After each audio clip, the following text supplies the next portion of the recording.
Q. Q. I got something here. I want to see if you know what this is. A Q. A Q. That's right. Yeah, I like that.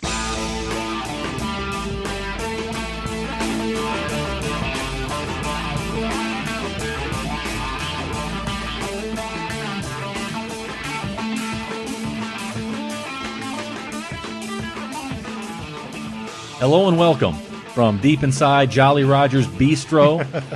This is the Q Filmcast, and whether you're listening online worldwide or perhaps nationwide on one of our affiliate stations, thanks as always for tuning in. If it's your first time with us, you never really forget your first time, do you? No, you never do. Nor should you here. Let me tell you what we do. We're the show which brings to you our review of a particular film currently streaming on Netflix Instant. We gather here each week at Jolly Roger's studio, where we go around the table to tell you what we thought. That and our weekly top 3 list inspired by the movie in question. This week, it's episode 3 of our family plan. The family plan. The old family plan. You like that hoodie? It's growing on me. It's got warmed up. I'm not loving it, but it's growing on me. Yeah, the family plan. I think you could probably figure this one out. Where we turn the queue over to our friends and our family, let them tell us what to queue up, what to review. And with their powers combined, they become the family. Ooh, yeah. We're going to start passing out rings. That's coming. Yeah, really. Right. I got you. Yeah, well, this week it falls on me, and either which way, it's my turn to queue up a family pick. Right. And you know I'm throwing it over to my wife. Shocker. Absolutely. You did something wrong, didn't you? No. No, this week we handed over to the lovely Lisa. I think deservedly so. She puts up with a lot of me staring at a computer screen when I probably should be upstairs. Mm-hmm. Right? So, honey, you run the show for a minute here. Right. Take it over. Take it over for me. And this week it's Amelie, the French film 2001.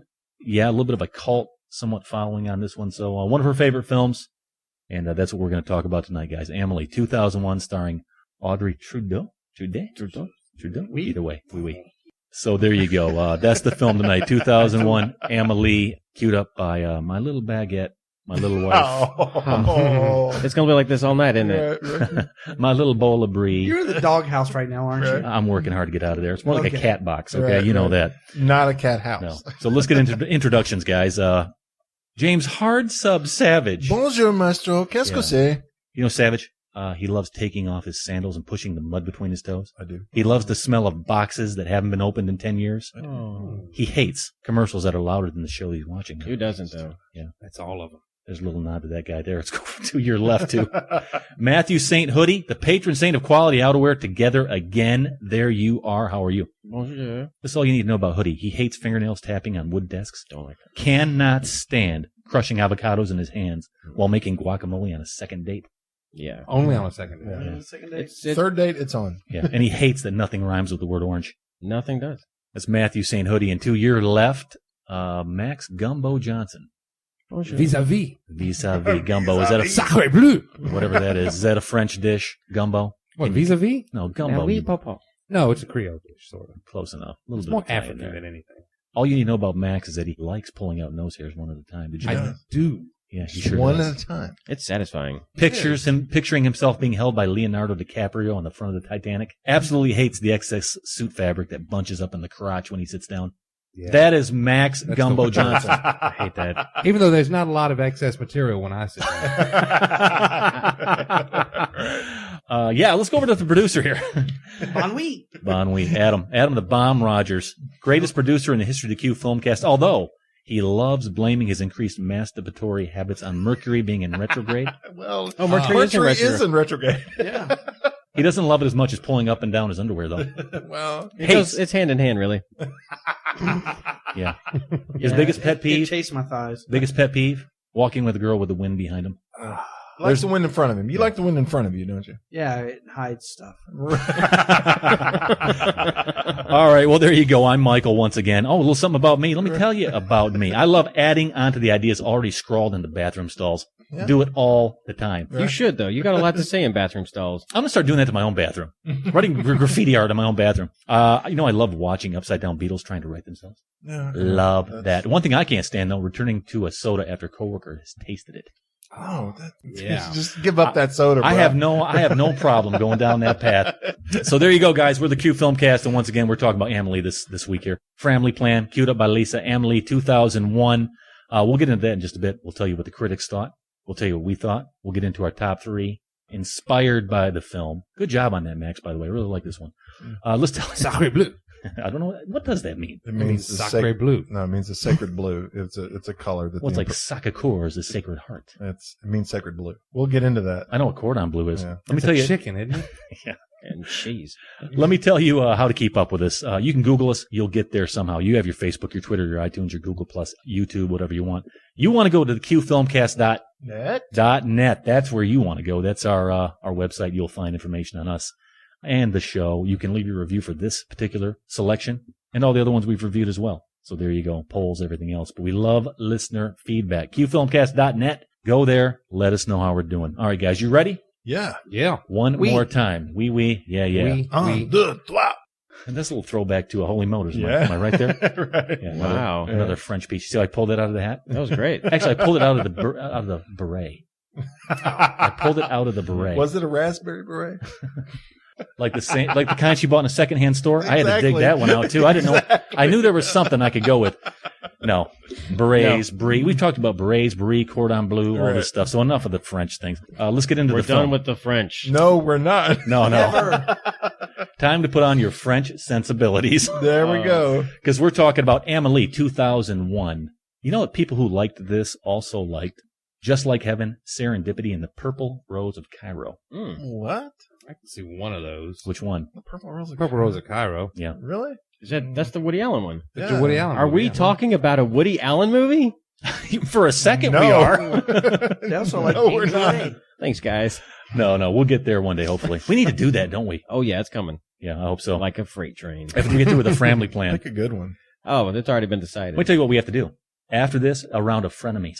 We find people that we hate. We tell them. Yes! We get them to pick films for That's us. an awesome idea. Frenemies. That means we'd have to talk to them, though. Yeah. Yeah. Not for long. I'm gonna find one. Too A funny. Medea movie's coming. Oh, my God. All right, let's get into the film. Amelie 2001, directed by Jean-Pierre Jeunet. Jeunet? Yeah, How would you say? I think it's Nino. I'm going to say Jean-Pierre Jeunet. Yeah, don't do that. It's Jeunet. I said Genet. That guy. You know, this guy also directed Delicatessen, The City of Lost Children. A very long engagement. City of Lost Children. Yeah. City Lost Children. Did you see Delicatessen? What? Delicatessen? I want Love to it. see that.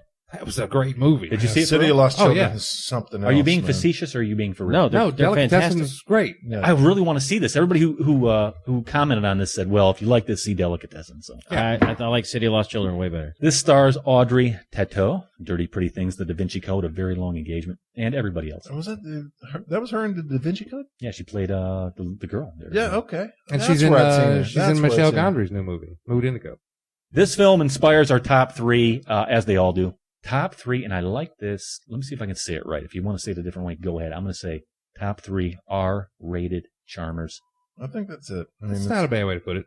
Top 3 rated R films that are charming. yeah, that you feel that shouldn't have been R-rated.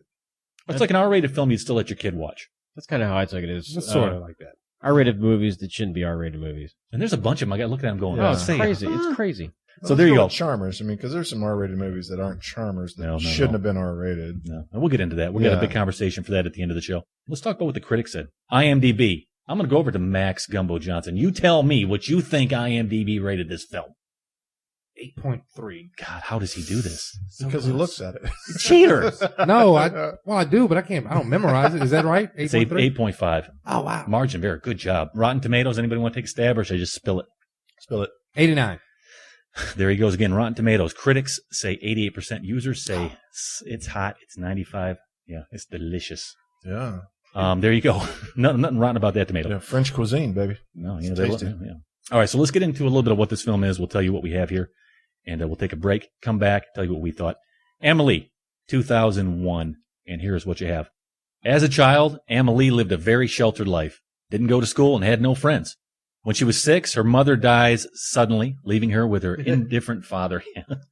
That's funny to me. I can't help it. I kind of cracked a grin right there. Watch the film. You'll laugh with us. Right. Leaving her with her indifferent father, the present. Now she's 23, and having left home, she is working in a cafe in Paris. On the day Princess Diana is killed in the car crash, she magically discovers a box hidden in her flat, containing some treasured objects that a young boy hid away in the 1950s. She then decides to find him and give it back to him. She succeeds, making this man happy, and now sets out to make everybody she can happy in subtle and amusing ways. But she doesn't do so well in making herself happy. Nino, a young man who Amelie fancies, collects discarded photos from a photo booth and sticks them in an album, which he loses. Amelie finds it and devises complicated ways of returning it to him. Although she loves him, can Amelie bring herself to meet him? In the photo album, there's a mysterious man who keeps reappearing, taking his picture in photo booths all over Paris, only to throw them away. Is he someone afraid of growing old, or a dead man who's afraid of being forgotten? Amelie received unusually enthusiastic advance reviews prior to its French premiere in the spring of 2001, and was well received at a special free screening at that year's Cannes. Cannes Film Festival is free. If you're French. Oh, well, forget that. I'll never be that. There's the synopsis right there. There's the setup. That's what Amelie is. In the meantime, here you go. Piece of the film, maybe a bit of a trailer, and we'll come back and tell you what we thought Amelie 2001. This is Amelie. With the discovery of a simple childhood treasure, she begins a quest to fix other people's lives. And perhaps her own as well.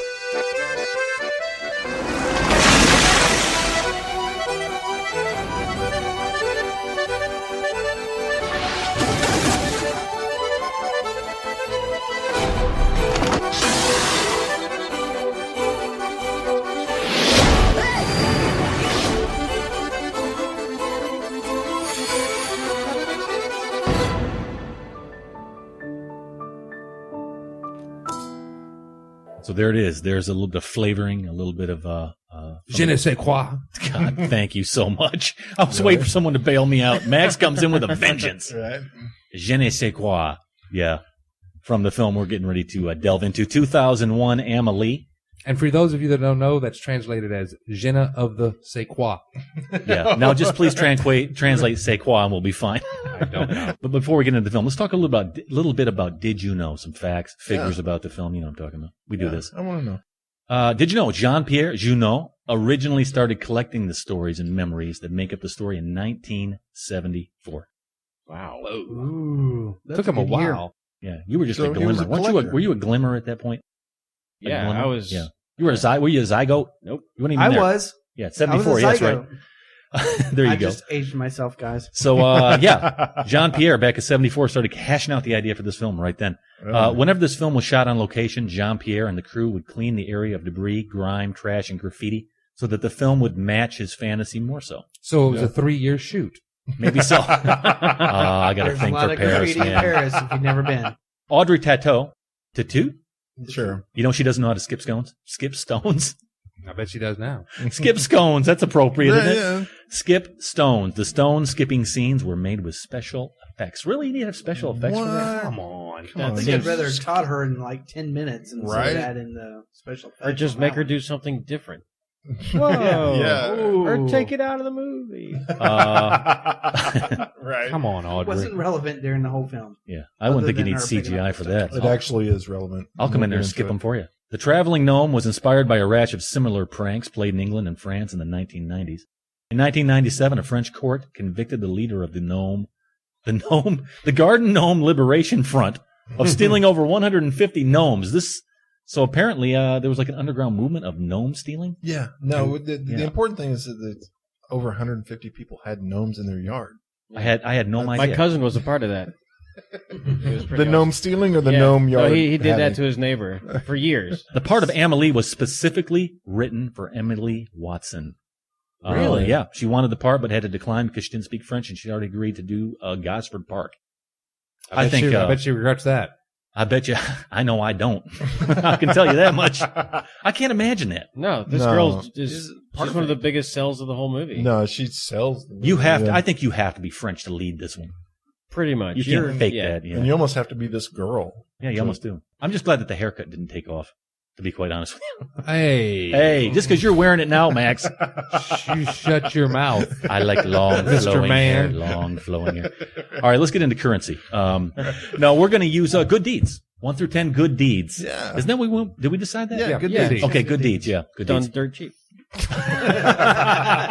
You may hear that song before it's all over. Right. Yeah, you know what? I don't like to go now because I've just done a bunch of talking. How about James Hearts Up Savage? Right to my left. Yeah. Go. 1 through 10, good deeds. What do you give this film, 2001, Amelie? To my shame, I just watched this film last night, and it speaks to my unpreparedness for this review, but this is a 10. I will give this film a 10 good deeds. So we have a place to go with that 10. You'll tell us all about it? we do. Okay, I mean, I could have, if I had watched this a week ago, I would have obsessed about this film like I did with Holy Motors. I would have watched this 12 times. Yeah, there are layers and things to peel back, like the onion and the skin around that. Yeah, no doubt about it. This is a brilliant, brilliant film. But Matthew St. Hoodie, good deeds, 1 through 10, Amelie, 2001. I'm going to go with 8. 8. Yep. Okay. Wow. Wow, what? Why is that a wow? Why is that a wow? I'm kind of shocked. There's reasons to like this film. I mean, Glad I shocked you. yeah. Adam is our own little personal garden gnome. We'll get to him in a minute. He travels far and wide. But he's nobody's little weasel. I'll tell you that. You did watch the film, right? Okay. That's funny. Right. But a man whose bones are not made of glass, that is Max Gumbo Johnson, 1 through 10. Good deeds. Now, what is it? With Matt on this one, I'm going an 8. Okay. 8 good deeds. 8 good deeds. Are you not shocked? So I wanted to shock you. So shocking. It must have been the wine you had with the film. No. I don't know. He's setting up for something, isn't he? He's going for a 10. He's setting up for He's setting something. himself up for a 10. Really? And you know what? You're gorgeous, like when you blush, like a wildflower. Look at him. He's like being wildflower. coy. He's being It's coy. my diseases. How many? How heavenly are you feeling with your good deeds today, sir? How many are you going to toss over to Amelie 2001? I'm going to 9. There you go. Wow. Nicely done. Look at this. I really thought I'd be low on this. Wow. With a 9? Yeah, with a 9. With a 9? That's true. Okay. Interesting stuff. Okay, that does surprise me just a bit. I'm a bit surprised by that. Yeah, I'm sure Lisa's like wearing her happy hat if she's listening to this. She really likes this film. Right. So it leaves it to me, and let me tell you something. I'm not afraid to give this film a bad review. The worst she can do is make me sleep on the couch a little while. That's not the worst you can do, buddy. Well, it's not the worst she can do, but I'm ready to take my licks. I'm going to be as honest with this film because I have to live with the results, literally. Right. Which is fine. You know, Lisa's so Yeah, sweet. yeah. Okay, No, but the love but, of Lisa, yes. yeah, I'm going to give this thing a 10. Yeah. I was so enraptured, to be quite honest with you. I got up and did the jig, man. I danced around. I stood on the coffee table, took my shirt off, waved it around my head. The only other film that did that to me in a long time was Dr. Strangelove. This is up there with it. I you love were watching the love World this film. Cup? Sound on the table with? No. Wow, a lot of heat for Amelie 2001. Look at that. 45 good deeds. All right, so let's get into it. Yeah, this is a film that a lot of people like. And a lot of dudes like this film. Yeah. I mean, I was sitting there looking Unless at you're a dummy. Well, or you don't have enough French sensibility or whatever the case may be. But it have some French sensibility with this. You know what? This is one of those films you call a chick flick, but it never really went off the edge into stupid, which a lot of them do. Okay, so. Most of them do. All right, so let's get into the film. Let's talk about why we landed on these numbers and why we gave it the rating that we did, the good deeds. We're a saintly bunch tonight, aren't we? Yeah. My Lord. Well, come on. All right, well, Adam, let's go to the right this time. No, you spoke up. Right. I like this. This is going to shake it up a bit. To my right, I'm going to go, and that's the producer coming in with a 9. My God, am I surprised to go? I really like this film. I was shocked. Matt introduced me to this film a couple of years ago. It's almost perfect. Yeah, it has elements that just thread every one of them through every scene. There's something there. Yeah. Maybe if it was in English, it'd be perfect. Maybe that's your missing point. It'll get remade eventually. Yeah, I hope not. It'd have been done already. If it was English, it would be a 10. Yeah, so you're kind of like me. There's so much to like that it's like, well, where do you? I know. Where do you go? I mean, I can't hate this film. Right. It's so brilliant. And why didn't you give it a 10 then? Because I said you were going to. No. There was little hiccups in the film that kind of just threw me off a little bit here and there. One of the things is it's too long. Did you find that it was too long? No, not at all. I did. Really? That's one of the knocks. No, I mean, okay. I didn't know it was one of the knocks. It did. I did feel like it kind of dragged a little bit towards the 15 beginning, minutes, like the beginning of the end. For that. I never. It did for me. Found that at the drag. You know, he's just saying it's encompassing, and for him, it's all the way around. But you're getting kind of definitive here. Why did you go 8 on this film? You know what? I don't really know. I don't know. Okay. No, it's true. I love the movie to death. I really do. I love it. I've loved it since the first time I saw it. It's just one of those things. There's no other movie really like this, and Genet really makes movies that are all his own. except for Right. But Resurrection. you can tell where his heart is, and this movie is definitely one of his heart movies. And you got City of Lost Children, that's very much him. Yeah. Delicatessen. If you haven't seen Micmacs, that's God, I'm probably so out of the loop that's on one this of guy. my all-time favorite movies. That's probably my favorite movie of his. So this isn't a one-off for him. He does good work all the way around. And it's really a lot of things that he does really well are all the little connections and like the beginning of this movie with the glasses sitting on the table unseen. It's the little details that he puts into things. Yeah, absolutely. And he just he's in line with Gondry. Just write a book and tell me how to think like you. My God. Yeah. Do it. Yeah, you talk about getting lost in details, and you just brought up a scene. I talked to Savage earlier about something. This film's good because I remember certain things that are supposed to be in the background. You bring up that tablecloth and the wine glasses dancing. Oh, it's gorgeous. Yeah. I mean, why is it when the film's done, I think of that? That is powerful filmmaking when you bring that out. Right. First off, to be able to capture that. Second, to even think that is something that Worth capturing.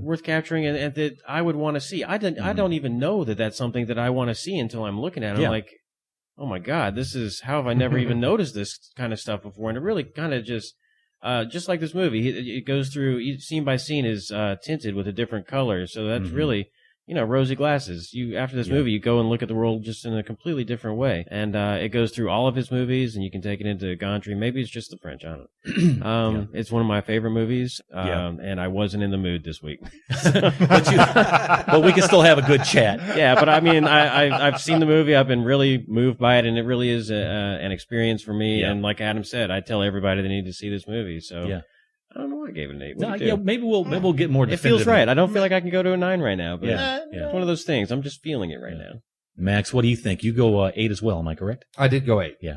What you 8 got? good deeds. 8 good deeds, you saintly man. Talk about what brought it up for you. I like the innocence of the whole thing. It's like saccharin caught on film. You can't watch this movie and be in a bad mood when it's over. No. You can't. No. If you are, you're a soulless bastard. But it captures. It's sort of stereotypical thing to say. Oh, it's a chick flick or a love story or something. So it's feel good movie. So it's going to be feel good. It's going to be touchy feely. It has that, but it doesn't come across as schmaltzy. Thank you for that word. I was going to bring that. It doesn't come across as pandering or anything like that. Yeah. Because there's a bad guy in this movie. Yeah. And she does some kind of. She does some somewhat despicable things, Right. but you don't hate her for it. You Right. kind of root her on for Right. it for what she did. Yeah. But the whole thing, it's innocent. It's charming. Yeah. The entire thing, even the little details, like we were talking about the glasses and that opening narration of, on this day, this time, blah, blah, blah, this happened, and the beetle capable of 67 miles an hour or whatever. What does that got to do with anything? Well, I don't know. Who cares? It's still fascinating to watch and see the way he sets everything up. I liked all those aspects about it. The one thing I did not like was the too long aspect. I thought it kind of lost its way. Yeah. Not at all. You remember watching the first the last Lord of the Rings movie, not the new Hobbit movies, the last Lord of the Rings. Yeah. It felt like it ended like 7 times. It ended for a chugged. good 45 minutes. It chugged. Yeah. This one, I kind of got the same feeling with this. It was like, okay, do you want to meet the guy or not, for crying out loud? Right. Let's wrap it up. Stop here. putting it off. Stop putting it off. I know you're nervous, but I didn't need her to put that off 6 times. Yeah, it's Okay. almost like that story started Yeah, later in the and film. that went on a little too long. That's weird. They It's almost could've like trimmed that back Too much of a bit good for me. thing, kind of. Sort of, Yeah, yeah. yeah. It's like, okay, I get it. I get the trepidation on both parties' parts, but you don't need to belabor the point. So And I didn't much. need another pep talk from the glass guy. No, That's that was unnecessary. You're talking about the too. end. When we get into scenes, we can talk about it. But at the I'm end, not when talking about the scenes. I feel like all he did was. They had the conversation throughout the whole movie of the painting and relating her to the painting. I'm with you on this. and, I am. And I was I'm like, with you. we get it. We get it. Okay. Yeah. Well, that's if that's the worst we can say about it, which is rightfully so, I do think. That's totally the worst thing I Yeah. can say about it is Yeah. that it was a little bit of padding. It felt like Yeah, it's like he had some ideas and he was like, "Oh, I really want to get this in here. He got a little Maybe I carried should away. do this. Yeah, save it for your next movie, dude. Yeah. You can Put it squeeze on- it in somewhere else. put it on the box set. Yeah. We'll get there. We'll Put get in it. the extras. Yeah, put it on the extras. The director's cut. And we're talking about the 2001 film Amelie, by the way. Okay, good, man. Well, let me tell you what I think of this film, or at least why I went as far up the scale as I could go. Right. Yeah, let me Tell just us tell what you you what. wrote down. Let me tell you what. I love this film for some real keywords here, man. This thing to me is gorgeous. It's joyous. It's grand. But what I like about it is it has a purposeful message. There's a lesson here. If it was just a breeze or it relied only on the bells and whistles, it would still be an achievement to me, but it's the root of the film that grabbed me. It's the stuff underneath. It's the depth. It's kind of like what it's anchored in. Yeah. Right? Which, to me, this film's a song. It's a nod to the magic of imagination, the adventure of just being alive. You know, or maybe it's just a film about how fantastic it is to push your hand deep inside a barrel of grain. Yeah. You know what I'm talking That is about? awesome. That's I good. love doing That's good that. stuff. Yeah, I mean, all that stuff to me is just so profound in its simplicity. Really, it's a movie to me about the dangers of keeping your feet too far on the ground. There's nothing wrong with living your life slightly above the earth. You know what I mean? Yeah. And it basically tells you that, you know, we have some pretty profound themes that we're going to delve into around all this candy and all this sweetness. Right. The film thrives on that. The big theme and the candy coating that it gives it to you. You know what I'm talking about? Yeah. I mean, every second of this movie from that great opening sequence drives that message home to me. Alive, life, live with wonder, all this stuff. When we first meet Amelie, we're introduced to her as just a glimmer in her father's eye, literally, right? Yeah, literally. Yeah. I mean, literally. Right. This journey to me is captivating because it begins with where we all are, just an idea. We all start out as just an idea of life. Or an accident. Basically, well, she wasn't. We don't know for sure, right? No. But it's the film starts in someone's life at a place that you don't see very often. Right. That glimmer. Her spirit is first on display as a tiny cell fighting its way to the egg. That's still Amelie. And it takes you from that point of her essence all the way through. And what we're reminded of, I think, is that we're all kind of in the same kindred spirit. I mean, it's a very deep film mixed into this, what is supposed to be a lighthearted breeze. Yeah. Right? And as whimsical as the movie is, the themes are deep. And I think it's as meaningful as anything you'll see. That's why I love this film, because it's heavy and light. I mean, there's a duality here, which I don't know, is it a light film or is it a deep film? It's definitely both. Everything that happens in this film is just a celebration. Nothing's wasted. And then there's the great craft. It's brilliant. Yeah. I mean, this guy, it's the first time I've seen his work. He tiptoes along this tight wire, and it could go either way. It could fall off into complete schmaltzy. Is that the word you said? Mm-hmm. Yeah. Or stupidity. Doesn't do it. I mean, it does not do it. It walks a fine line. The material, the idea behind the film, it's handled with complete respect and poise. What's interesting to me is I found a lot of parallels to the last film we talked about, Evil Dead, as far as the craft. Really? Somebody loves this camera. Yeah, I did too. Somebody loves their craft enough to Yeah. just be obsessive with every frame. I actually found myself liking this for the same reasons I liked the last film, Evil Dead 2. Oh, Isn't that weird? Some craft work. No, it's not for weird sure. at all. But you know what I'm saying? Yeah, it's I it's know. like this love of this. This guy would have done this for free. He loved it so Yeah, much. but it's different. It's like loving Beethoven and loving Leonard Skinner. Yeah, I got you, but I think you got me too. Yeah, Yeah. I do. It's this craft, man. I loved the theme. I loved the film. I loved the acting. I really loved the camera work and the craft of the whole thing. And the characters just drip with life. I mean, when you put all that into people that you care about, that you want to see where they go, you're Right. interested because you're enthralled by where they came from.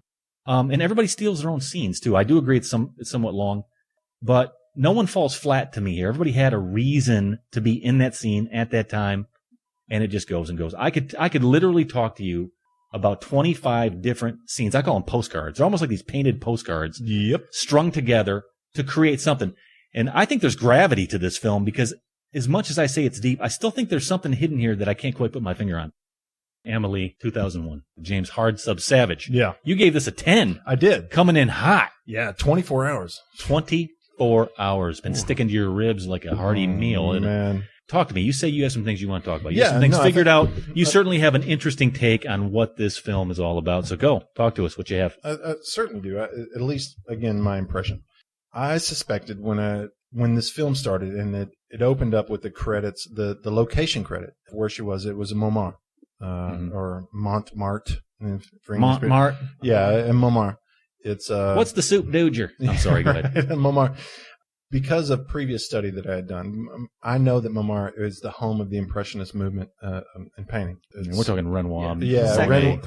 Renoir, Monet, Manet. So immediately I started to see that this whole movie is an Impressionist painting with the saturation of the colors, the the film is an impression of Paris. It's clean, it's open, it's airy. There's no sense of the metro, any of that. And we have not had this conversation. So for me to bring up earlier, these scenes look painted. Yeah, you're onto something. Yeah. You know, and the colors are so saturated and primary. There's a lot of like greens, reds, a ton of green, yellows. Yeah. There's all of that, and then there's shadows and light. These are all indicators of the Impressionist movement.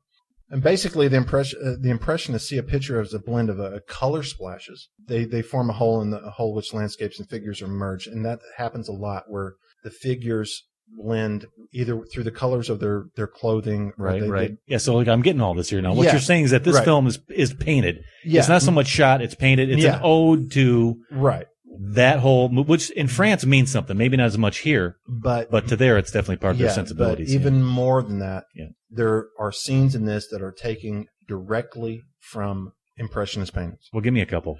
I'll give you several. I don't need several. We don't need several. Yeah, we only have 60 minutes. Good. No, I'm definitely picking up what you're laying down. Yeah. All right. Amelie is Renoir's Portrait of a Woman, Nini. I can hold up this portrait with the image of Amelie on IMDb where she's brushing her teeth. It's the same woman. It's almost like they cast her from this. Even the boating party. All of this film is taken directly from very popular Impressionist paintings. But the craft of this film, what is the attraction of this film, and what people see is this visual representation, what draws you in. And that's what happens with this film. No, I totally understand what you're saying. I mean, now that you're spilling that out there, I mean, obviously it makes sense. That's a whole nother show right there. Just talking about Amelie and how these scenes are Impressionist paintings and stuff. Yeah. Let's go over to Matt St. Hoodie. Let's talk to you for a second about the film and the way it looks, because we're kind of on that thread right now. These are all beautiful scenes. I mean, Savage is right. These things are painted. Yeah. When you look back, I talked about having like 60 of them I could talk about. You talk about a couple that stand out to you. It's funny. I can't really. I mean, there are a lot of really good scenes that stick out, but what really kind of sticks out to me isn't really the scene so much as just the little moments like we kind of tried to impersonate at the beginning of the show. Yeah. That's the stuff that I really gravitate towards. It's one of the you just think everything's just so random. Yeah. And that's basically it. That's what the whole movie's about. Mm-hmm. All these random little events that put a person into being.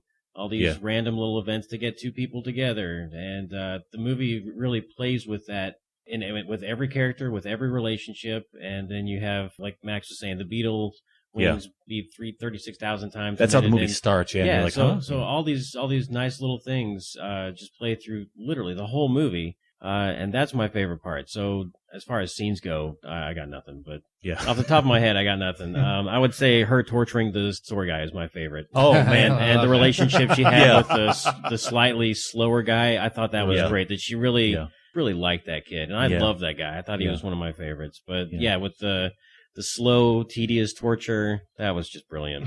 Twice. And what I liked about it was it brought her back down to earth with the rest of us. Right. Oh, yeah. She wasn't the innocent. No, she was one of us still. And she's always been that way with the soccer guy. Remember him at the beginning when she was a little girl with the antenna? Pulling the thing out. I thought of Adam with that one. I was like, that's how you get Adam. Yep, that's exactly right.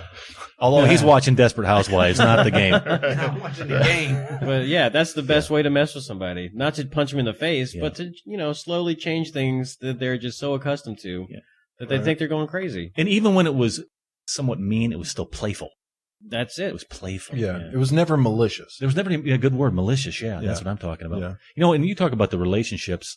That's what I liked about it, because in the end, you want to have heart between people and you want to see connection between people. You want to feel like these people really know each other. There's something going on internally between all the characters. Yeah.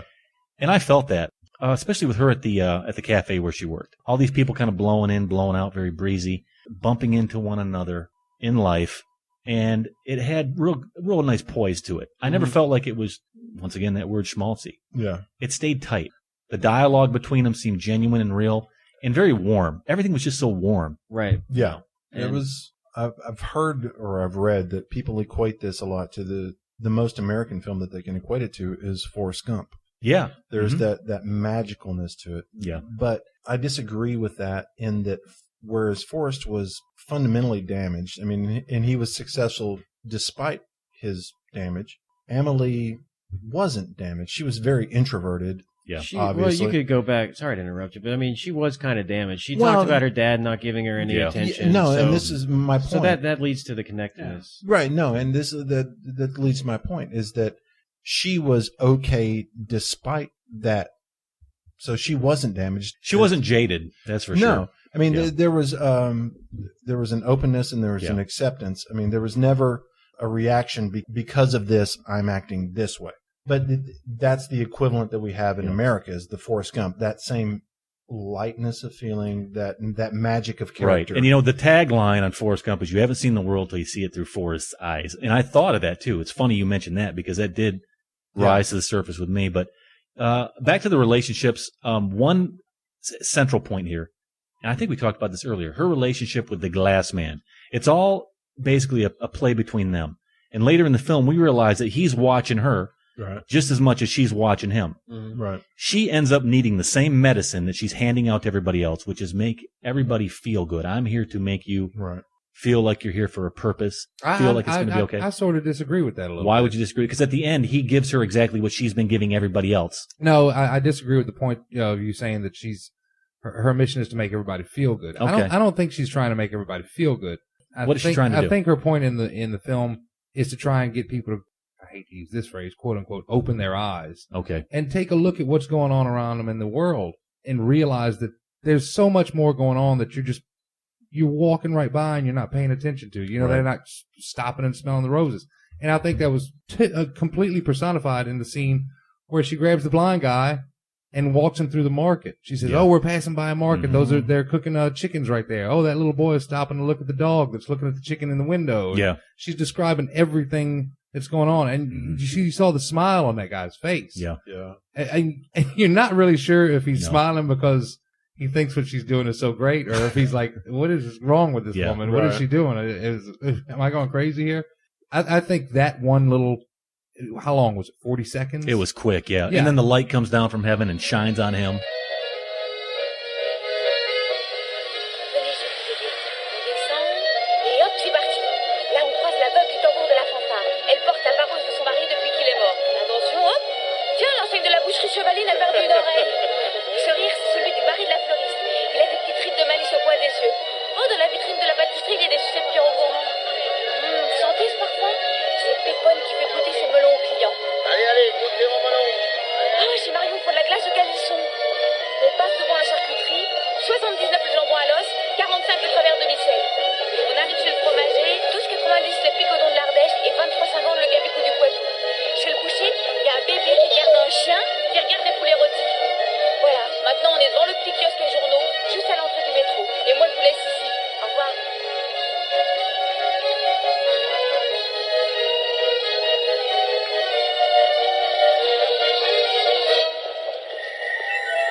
Yeah, but she didn't do all this stuff selflessly. She was a little bit selfish with this. Yeah. I mean, her doing all this nice stuff made her feel really, really good, as it would for anybody. Yeah. So there's a little bit of selfishness there. Yeah, and that doesn't track necessarily, Max, because she created the letter for the landlady. Yeah. So it wasn't just open your eyes. Well, this is a deception. I mean, this is no, Matt, that does track for Max, because this woman had been living her whole life in a room. Yeah. Still reliving this one moment over and over. Open your eyes, get on with it. Right. That's what tracks I think back to Max. She was given this woman. She was given this woman enforced closure. the love. I mean, she enforced that love, though. Yeah, but she was giving the woman closure. She's like, she never knew. That's exactly right. Did this guy love me? Was he coming back? Was he going to do this? What was he going to do? She thought he just ran off and abandoned her. Mm. She made the letter that says, "Look, I'm trying to get back to you." Blah blah blah blah blah. Yeah. I mean, the first thing she did, she went up and polished the picture, gave it a kiss and everything. So. Which is another thing. It made her feel good. I think she was doing it for somewhat selfish reasons at times. She had experienced something like this, and I think she wanted other people to experience the same thing she was going through. Right. Let's talk about what set the whole thing in motion, too, which is the Lady Di. She's watching TV. Right. All of a sudden, it flashes up. The Lady Di passes away. She drops the cap of the shampoo. Boom. You find the treasure. I was talking to Adam about this. The French actually have a word for this, and this is something that Genet plays through a lot of his movies. In City of Lost Children, a woman cries And that scene. the tear falls and it hits the water and the ripple, and it goes through this whole chain of events. That this one little tear sends this boat crashing through the docks and into the city. Mm-hmm. And the French have a word for it. Don't know what it is. Anyone listening, I'm dying to know because I got nothing. Waterlogged. Something. But that's another idea that he plays with is just the pure chance and the littlest reaction. The littlest of things have the biggest impacts. Like a butterfly's wings. It tells you that right in the beginning, very honestly. Right, but it's not the butterfly effect. Chaos theory? Yeah, it's the same thing. And we're talking about the 2001 film Amelie, by the way. Right, but that's something that he has a great interest in. I think he explores it a lot, and I love it. I think it's one of the most interesting things in the world. You know what? This film is still a love story. People say, "Oh, it's a love story," about two people meeting, but really, it's not. That seemed like a real sidecar to me. It's the journey of them finding each other. Really, it's not so much a love story in that regard, but that is part of the movie. It's this chase of her and this guy, and this photo booth. The big reveal on that. Yeah. That literally made me get up and almost clap. I thought that was one of the most clever turns that I've ever seen. I'm sitting there waiting. Okay, this guy is obviously a lost soul. He's taking pictures all around town. Right. We don't know why is he doing this. He apparently wants to live forever. They chalk it up to morality, which harks back to Diane, which is a reality or morality. Exactly right. So this whole thing leads up to this huge reveal, which is going to be so profound, and we know what he is. Right. It's amazing. And to me, that's when I got up. Did my little dance. It's a 10. And then it went on a little too long, but still I did my dance. Yeah. So I do have one question, though, is Lucian, why did he have his hand in his pocket the entire time? Because he didn't have an arm. Yeah. Okay. The grocery boy? Yeah, I guess I missed that. You didn't notice that sleeve was kind of flat? I completely missed it. He only had one arm. Right. Okay. And he tried to be a painter. Yeah. He was doing pretty good, too, I thought. Yeah, I thought he was doing really good. well. Yeah. Didn't like his boss, did he? No. Who did? I love that guy. She didn't. Did you like that guy? He was the best. The boss? Of the vegetable stand The or whatever? grocer. Yeah. The grocer. He was one of the best parts of the movie. Would I want to hang out with him? Not really. Oh, okay. Well, I got that part. What did you think about the CG in this movie? Did that hurt it? Like we were talking about with the light? You said no. You said that, because you had that stuff. I thought that the clouds was a little hokey. When she was taking pictures of the clouds, I was like, that's kind of a little girl's imagination, man. I get it, but I'm just saying, as far as like the visuals in You the mean movie, it didn't need all this CG to be as good a movie as it is. Sometimes it was real subtle though, and they didn't overplay it. Like when the Stones, like the Stones, or like when she's given. Well, what about when the pictures were talking to each other? Yeah. Right, that stuff.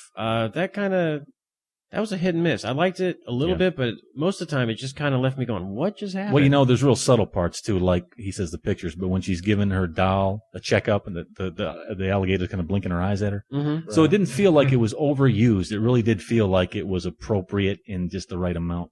Right. So, but there's a lot of it too. I mean, and that's one knock on the film is it's too much of that. It relies too much on that, but for me it didn't. Okay, it kind of got overplayed a little bit for me. Okay.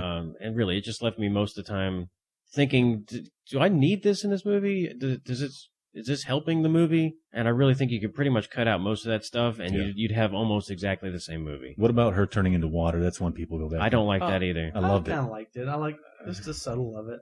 It wasn't subtle at all. But it was. I didn't see it coming. I didn't see it coming, but I liked it. It wasn't good. I mean, just because you didn't see it coming doesn't make it good. As good as her face is, it was good. I don't need that. True. The CG worked for me. What about you, Max? I didn't find the CG a distraction, but I agree with Matt on some of this. Came across as almost cutesy, and there comes a point where in a movie, if too much of that distracts you from what's actually happening in the story, take it out. Yeah. It doesn't need to be there. And I didn't think about this until he brought it up. In some instances, that does. It takes you out of what's going on. You're like, okay, well, I'm assuming she's just imagining this. And this is her imagination playing wild and everything because she doesn't have any friends. They won't let her leave the house. She never grew up. She's got a heart condition.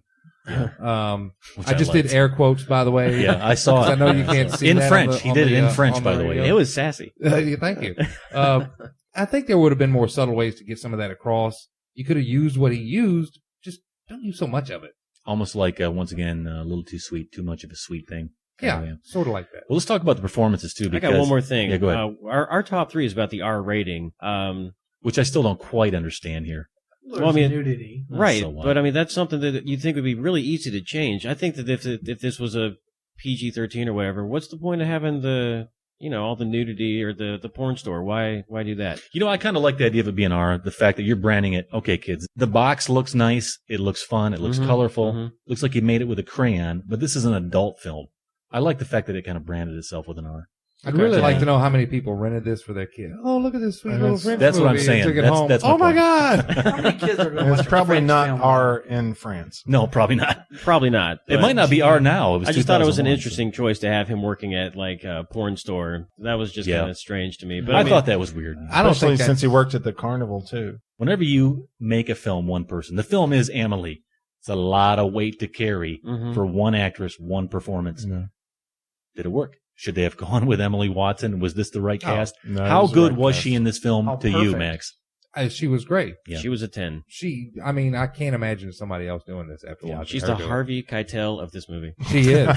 She is. But the he Harvey was- cartel, He did not do good deeds. and she didn't get naked. I think if Also. she would have gotten naked, I'd have wanted to like close my eyes or something. I don't want to see Amelie naked. She's so sweet. Good performance, though, right? Yeah. She was fantastic. Yeah, she was great. To me, I'm just going to give a little shout out to her looking at the TV and seeing her in the TV in these Yeah. different scenes. Oh, yeah. Love The that. story of her life. When she's flipping around and all of a sudden she's in World War One. Right. Stalin is giving his speech about her Right. and all this stuff. She was all throughout this film. And those little things, too, that are thrown in there, the details, the minor stuff, Yeah. plays the major role for me. Love that stuff right there. I also like that we really didn't know the guy that she was chasing. We had very minimal information about him. Yeah. I don't know anything about him. I can't even remember his name, to be honest with you. Nino. Nino. All right, Nino. He's a kind of strange guy. Works at a porn Collects those store. weird. Yeah, he's pictures. got some idiosyncrasies that she can kind of relate to. Mm-hmm. But what do we know about this guy? think That kind of weighs more. Rides a into- moped. Why was he? But- They never addressed why he was chasing the guy when he lost his photo album. He thought it was the bald guy. Oh, did It he was think the- it was him? It was him. I never even thought about It was that. the picture guy. Oh, okay. My bad. Yeah. I guess I need to watch it again. But anyway, it was nice because you knew just enough about all the other characters you needed to know about Amelie's relationship with him. All right, so let's go ahead and wrap this thing up, guys. Let's get into our top three in a few minutes. And I'm going to a 9. you're going to go, oh, look at that. I was going to ask if anybody wanted to bump up or bump down. I gotta He's- recalculate. I gotta make. You Max got to put has an extra do- one You on gotta there, go to a Max. 46. Yeah, 46. Thank you. 46 good deeds for the 2001 film that we talked about tonight, Amelie. Yeah. Our French sensibilities. Our French sensibilities meddling with our American sensibilities, Right. which in a lot of ways are kind of similar. I think they were mostly commingling. Okay, so let's get into our top three inspired by the 2001 film we talked about, Amelie. And that top three is, let me see if I can say this right. Top 3 R-rated charmers. Yeah. So I'm going to kick this one off. You ready for this? Yeah. Up in the Air. Oh, nice. What? You darn right, it's nice. Up in the Air, George Clooney. It's one of my faves. Oh, okay. All right. Yeah, one of my favorites. It's too, rated man. R? Love it. It's rated R, yeah. Wow. Why would that be rated R? I don't know. Language. Language, Drop a I couple guess. F-bombs. Yeah, so that's my number 3. Suggested sexual innuendo. That's just awful. This top 3 really upset me. I got looking around. I mean, I'm I'm with you. It frustrated me. I'm like, come on. Especially, we'll get there. Anyway, next. Yeah, wait till I get into what we put out on Twitter. I'm like, really? Rated R, Whoa. planes, trains, and automobiles? You got to be I kidding didn't me. want to say it, but yeah, that was Yeah. on my list, and I was very upset. Let's talk to Hearts Up Savage about his number 3. What is it? Tropic Thunder. Yeah, okay. It is kind of I was charmed by it. I like Tropic Thunder, man. Yeah. I read. I got upset today. It's rated So R. I did a lot of reading, and basically, if you put a gun in a movie, that's gonna kick up the rating to an R just like that, just immediately. Wow. Yeah, Really? no It's joke. ridiculous. Whatever. Tropic Thunder was funny and It was funny. and charming. Yeah, my number 3 is Lost in Translation. What? That was rated R? Yeah, Yeah, why was that rated I R? think because they had a nudie bar. They showed a butt. Wow. Showed a nudie bar. They showed a butt in there. Well, they showed a butt in Casa de Mi Padre. That was a mannequin's butt. It it was a real butt. But it was.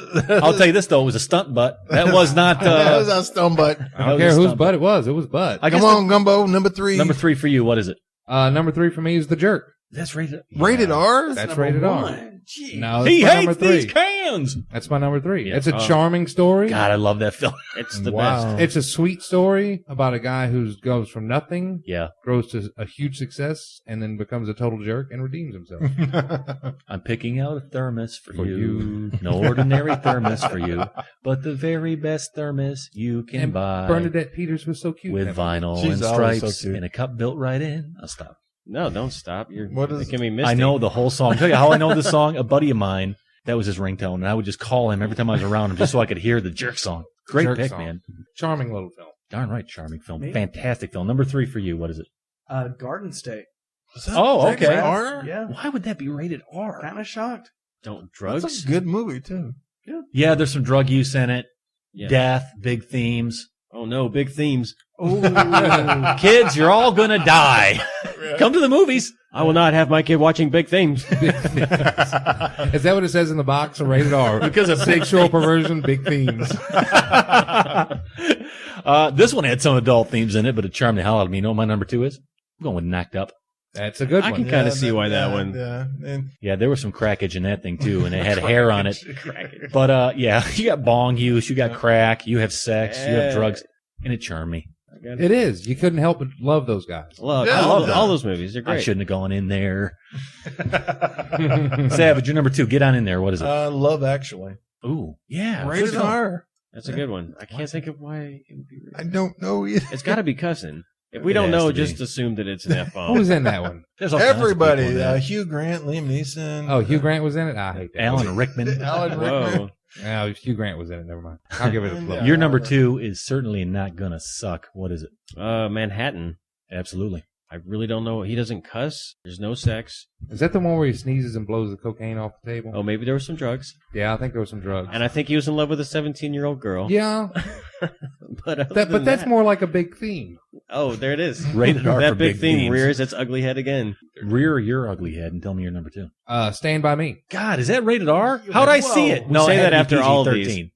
Yeah, No. but they're all mind blowing. That's rated R. Okay, let me see. You had Phew. there's no butt. There's a some couple cursing. F words, a dead person. If you got more than one F word, you're out of I think it's PG-13 two. territory. There's a leech in a certain area. Oh, that's right. They're looking at nudie mags, and then he threatens. Then he's got a gun. Okay. Then Kiefer Sutherland threats to kill him. God, I loved him in that. That was the first time I really thought this guy has a presence. Kiefer Sutherland, scary as hell in that film. So, Stand By Me, and it was a great Wait a second, movie. wait. How could you not love that movie? Well, there's a lot of vomit in that film too. Yeah, is that a big theme? I don't know. It's a lot of puke. Because Abuse. of kids firing guns, smoking, and dead bodies, and butterfly knives, and swearing, and this and that. I'm all That's in. why it's rated R. Adam just looked Okay. it up. That's crazy. Yep, All right. I have a computer. Well, barf up your number 2, Adam. What is it? The Fall. The The Fall. Fall. Is this a horror film? Some Japanese No, thing? it's or not. something? What is it? Fall? Is it Yeah. about the fall? No, it's not about Leaves the fall. turning color? Does it have a big theme? The change of No, seasons? it's violent imagery, but it's a Violent beautiful imagery. Really? movie. Yeah. Interesting. Never heard of it. Never You heard own of it? Yes, I do. Might have to borrow it. The I'll Fall. take it Yeah, right off it's- your little shelf it's back there. Fantastic movie. Everyone should watch it. If it's on Netflix, I'm. You don't definitely lend it out to picking everybody? You know what? Just write into us at the queue and just ask to borrow a movie from Adam, and we'll mail it out to you. I think I have the pinnacle of all answers here. No, I'm gonna go on one of my all-time favorite films. Adam, cover your ears. I'm talking about When Harry Met Sally. That was on my list. Oh yeah, one of my all-time. We've had 2 of my all-time favorite films. That's one of my all-time worst. Oh, movies. shut up! I Yeah. can't handle that conversation. I've now deemed this episode rated R. Wow. I don't want Because any. it's got big I don't. themes. I don't want any kid hearing what he just said. Rated R. You know, NC-17. We don't have to beep that out. Yeah, Adam. beat that out. Yeah, When Harry Met Sally. I mean, and more charming than that. Rated R. I guess because of the Meg Ryan scene. Would that be? Yeah, Look, but add I some don't know. R-rated words for It's that on my movie. list. Yep. There you go. Savage 1. That's my number 1 is When Harry Met Sally. Thank you very much. Yeah. wow. Because it's so charming. Yeah, it is. It's a great film. I love that film. It's a classic film. Yeah, absolutely. It's a great, great movie. And you know, it's Nora Ephron. And if you have taste, it's even better. Wow. Nora That is a Ephron. great movie. Matt, St. Hoodie, number 1. Kick it. I had so many good ones. I don't know. I went with There Will Be Blood. You were charmed by that? I didn't know that charmed was a word. All right, let's go with the King's Speech then. There you go. That's better. good. There you go. Is that rated R? Well, there's a lot of F-bombs, but that's all that's in it. In one it's scene. That's a great film. Yeah, so it's fantastic. But that's part of what makes it charming is the cussing. So it's not like bad cussing. They actually re-edited that Yeah. Oh, shut your mouth. to get the PG-13 and re-released it as a PG-13. Really? Yeah, they cut all the F-bombs out. And all the F-bombs are in that one little scene where he's just getting frustrated because he can't make the speech. Like a 20-second diatribe where he says like, Oh, yeah. he says it like Probably the 7 pivotal scene. times. But you know what though? That cursing, And that's it. that cursing belongs. That's cursing with purpose. It is. You know what I'm saying? It sincerely is. Sincerely is. Yeah, I'm not knocking it, but it served its purpose there. It had to be there. Well, you have to be here. You serve a purpose, and that's to give us your number one. What is it? The 40-year-old virgin. Absolutely. No. Number one. Well, okay. That is a charming, Oh, come happy. on. But it should be R. Put your bike in it. I didn't say it shouldn't be R, Fair but it enough. is a charming, No, I'm going to give them that. sappy, Sure, yeah. happy movie Yeah. about a guy falling in love, and you can't help but like everybody in it, despite everything that goes on in that film. It is a charming, happy film, just like I'm with Knocked you. Up. I I'm had with to you. actually pick one Apatow film, Yeah. because you could basically put almost any of them on there. I agree. Yeah. Number one for you, Adam. Beautiful fairy tale, Pan's Labyrinth. Okay. Charming. Okay. I don't know about charming, but yeah, I see where you're it's going. definitely charming. It's a beautiful movie. That's because you're weird. No, I like being weird. Pan's Labyrinth was great. Every week I kick this out to Twitter, see what comes back, see what we missed, because these are fun, right? You don't know. It's like, oh yeah. Rob X at Rob X is a beast. I love this guy, man. He plays along. Planes, Trains, and Automobiles. We hit on that earlier. I can't believe that. Kitty Williams at Amy Kath Willis says the Grand Budapest Hotel. Hadn't seen it. Dustin at Super Dustin 83, Little Miss Sunshine. That's rated R? That's rated R. Wow. That's a not good seen answer. That defines our question. That's a really good answer, yeah. How about this guy, ROA Sender at ROA Sender, our buddy, our man on the street. Yeah. Love this guy. He always plays along. He's always there for us. Check this out. I'm sorry. That's right. Misprinted. One. It's one. No, he says Submarine, good film. Francis Ha, Safety Not Guaranteed, Her, and Annie Hall, Clerks 2, and Harold and Maude. He has 3 of our queued films on here. I think Annie Hall's PG-13. Harold and Maude is not rated R, by the way. Is It's it not not? guaranteed. Okay, No, it's well, only PG. he was shooting from the hip What's then. PG? Sorry. What? Harold and Maude. And Annie Hall is It was only- originally rated R. It got re-rated to a PG. Annie Hall, I know, is PG-13 because I said that one. Because Yeah, I looked at I it too. looked up Harold and Maude because I really thought it would be on my list. And Well, it wasn't. How about And Dan? Clerks 2 sucked. How about Dan at Movie Revolt says The Kings of Summer and Prince Avalanche. Ninx H at Ninx H says The Fall. Hey, that's Is my that what boy. you said? Yes, Holy I did. crap! Oh, we got some validation. I might have to watch this movie. now. Listen, It's great. nope. It's a, Best- that it's rated R is a travesty. Yeah, that's what he says. Rated It R is a really travesty. shouldn't be. It really shouldn't be. Best answer ever. First time watchers at First Time Watchers. Requiem for a Dream. Oh, nice. That's not Charming No. little ditty. That should be rated R. No. That movie is hardcore. What are you talking about, James? You're crazy. I think he was tongue in cheek there, man. Let's get on with this thing, guys. That was our rendition of our breakdown of the 2001 film Amelie, leading into our top 3 R-rated charmers. I like it. That's a good top 3. Yeah. Works for the film. We should do that every time. What? Just top 3 movies that shouldn't be rated R. We could actually make a weekly show. All of them. That In could my be world, the they're all. show. In my world, they're all family. Family. They're all for the family, the whole family. Family friendly. So next week's another family pick, and we're going to go over to Max Gumbo Johnson. Okay. it's Max, my turn. tell me who and tell me what. What is it? We'll be doing next It week. is my sister Kim It's a Medea film. Hi, Kim. down in Florida. No, my sister has good taste. And she has asked us to check out The Diving Bell and the Butterfly. Oh. Anybody seen this? Not me. My sister picked the same one. I know, it's funny. That's crazy. That's like destiny. That's like it has to happen. Anybody My seen this sister film? and your sister should hang out. But they're in different states. Well, we can make that happen. It's the age of the internet. Anybody seen this film? Other I than have me? No. not. I have not. Okay. We have 2 sisters that say it's worth seeing, though. It's going to be another French film. We're going to double down on the Francais. We? Yeah. Double down on the phone. So bring your deodorant, people. We're doubling down on the French. Yeah, I'll give just you less impressionist. I want you to pull up in this driveway with a baguette in the front of your bike with a little whistle on it. And that's what I want you to do, Max, because you're going to, just because of that statement, That's how you're coming to the queue next week. I want a thin lip mustache too. Like a John Waters mustache? Yeah, oh, the yeah. one. Give me And a mime showing them striped shirts. You can take it there, but I'm just saying. That's next week. Diving Bell and the Butterfly. I've seen it. I think it's going to be a good conversation. Yeah, it's another one of those, though, man. Put on your, I wouldn't say thinking cap. Put on your beret. Put on your beret and come in here with your game face, okay? You gotta Should I cook something? Yes. Oh, yeah. Yeah. Go Oh, ahead. wow. I shouldn't have said that. You That's should next, always cook something. That's next week, guys. Diving Bell and the Butterfly. This was Amelie and our top 3 R-rated charmers. So until then, man, next week we'll see you. And stay safe, stay French, and Oui, oui. that's it. Queuing out. See you next week. Bye.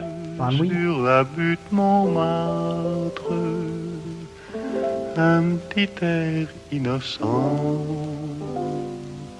On l'appelait Rose, elle était belle, elle sentait bon la fleur nouvelle, rue Saint